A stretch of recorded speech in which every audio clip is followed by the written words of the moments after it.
নমস্কার বন্ধুরা, মণিদীপা ক্রিয়েশনে আপনাদেরকে অনেক অনেক স্বাগত। সবাই কেমন আছেন বন্ধুরা? নিশ্চয়ই খুব ভালো আছেন। আজ বানাবো ভাপা পুলি পিঠে। চলুন সঙ্গে থাকুন, ভিডিওটি শেষ পর্যন্ত দেখুন। যদি ভালো লাগে আমার চ্যানেলটি সাবস্ক্রাইব করে দিন প্লিজ। প্রথমে আমি এখানে নিলাম আতপ চালের গুঁড়িগুলি একটু ভেজে নেব। অল্প ভেজে নিলাম, ভেজে একটা থালায় নামিয়ে রেখে দিলাম।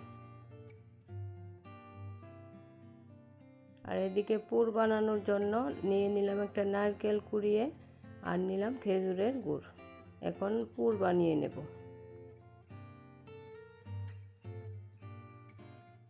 পুর বানানো হয়ে গেছে, এখন নামিয়ে রেখে দেব।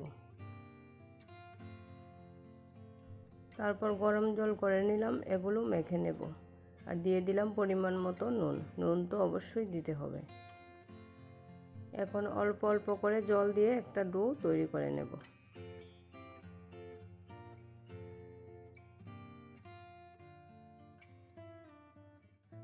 আমার ডো তৈরি করা হয়ে গেছে। এখন এরকম করে বাটি বানিয়ে নিলাম, এর মধ্যে পুর দিয়ে পুলিগুলো বানিয়ে নেব।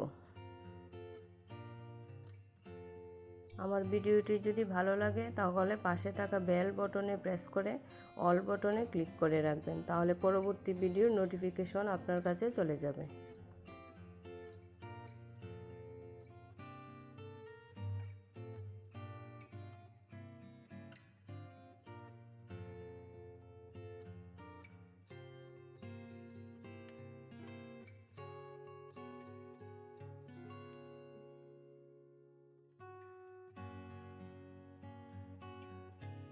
কোনো ডিজাইন ছাড়াই সবগুলো পিঠে সিম্পলভাবে বানিয়ে নিলাম।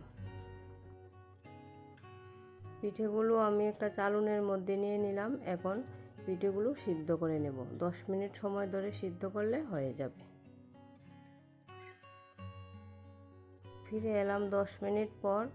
এখন উপর থেকে অল্প ঠান্ডা জল ছিটিয়ে ছিটিয়ে পিঠাগুলো নামিয়ে নেব।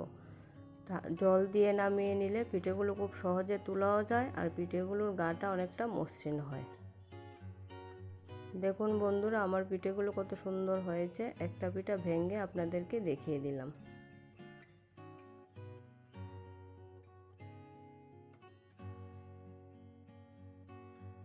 ভিডিওটি কেমন লাগলো অবশ্যই জানাবেন, আর আমার সাথে থাকার জন্য ধন্যবাদ।